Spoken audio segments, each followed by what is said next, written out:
Good morning, everybody. Happy Tuesday. 70 degrees, perfect weather here in Salt Lake City. And today I wanted to talk about something that I believe a lot of people overlook when it comes to performance and success and somewhat studying, I guess you could say. It definitely applies to people that are in medicine, anybody that wants to achieve their potential. Let's put it that way. What do you think? The tan is holding pretty good.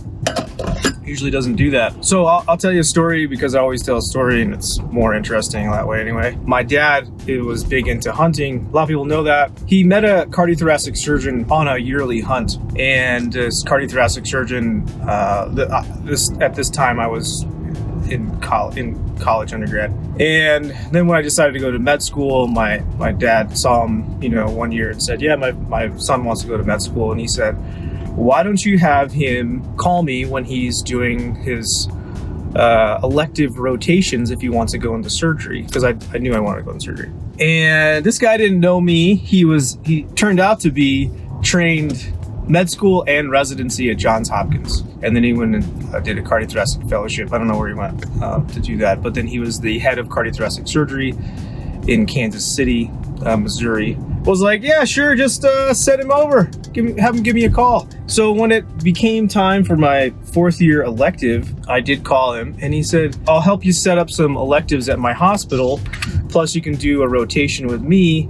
And you can stay in my house for 2 months if you want. And I'm like, didn't even know this guy. Well, my dad had become fairly good friends with him. I did the rotation with him. It was amazing. It was like just me and him. He didn't have a fellow. And so I got to be basically first assist with all these cardiac cases and thoracic cases with him, which was unbelievable. And then when it came time to apply to residency, because I was in my fourth year, he helped me kind of decide where to apply and said, don't forget to apply to Henry Ford in Detroit. It's a really good place. I know a guy that's the coordinator there. I said, okay. So I applied there and I got an interview, and it wasn't because of the connection. But he said when I went to do the interview, make sure you tell Alex Shepard that Dr. Borkan says hello. And so when I did the interview, I did that, of course, and not thinking really too much. And it was like that Star Wars where, like Obi-Wan Kenobi. I haven't heard that name in a long time. So I go, Dr. Borkan, he says hello. And Dr. Shepard was like, I haven't heard that name in a long time. And he's like looking off into space.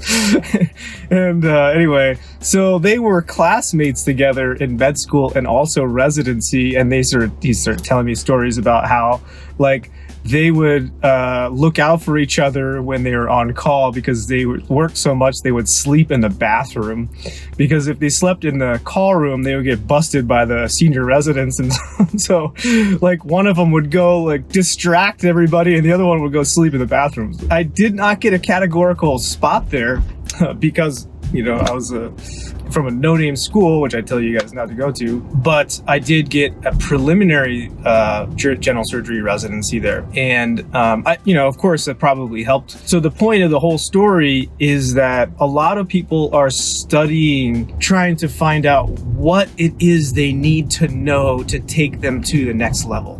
I go to this business builder with Ty Lopez. You guys probably know him. And he told me one time, a lot of people do this. They try to get the knowledge of what it is that they need to go to the next level. And it's rarely a what event that gets you to the next level. It is usually a who event.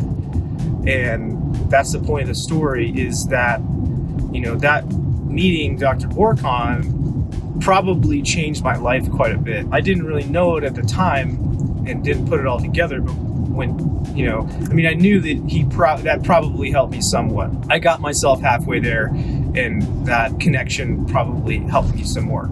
I think a lot of people struggle with it, stuffing all this knowledge in their head and then nothing happens, but they're too busy stuck in the books and right in front of them and not making connections with people.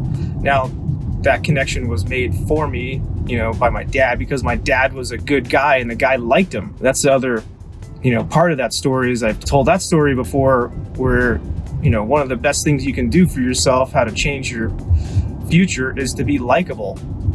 And, if Borkan didn't like me as a student, then he wouldn't have probably told me to go to Henry Ford and tell Dr. Shepard, to say what's up. That's the crux of the video is, make sure you make those connections, because life is really about, good connections and not fake connections. A lot of people try to network and they, are all constantly like this business builder thing I go to.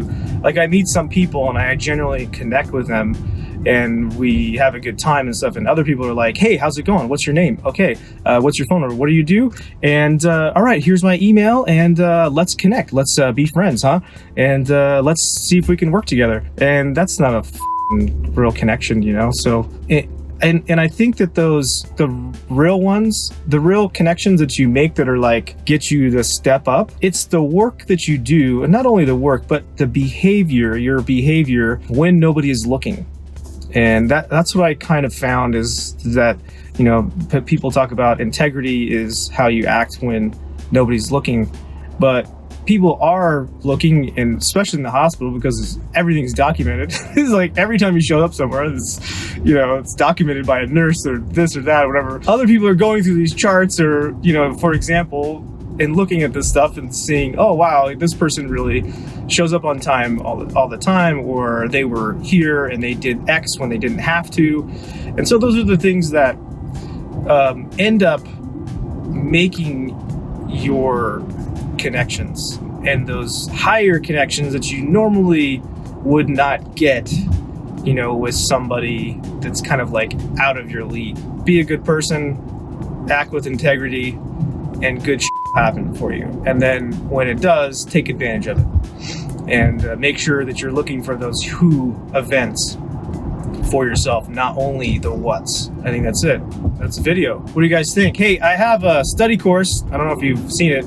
If you want to learn how to study like a med student, be focused, concentrate, stay motivated. That's a big one. Staying focused is tough too, for a lot of people. So really talk about that a lot. Check it out, secretstudyhacks.com. It's pretty cheap.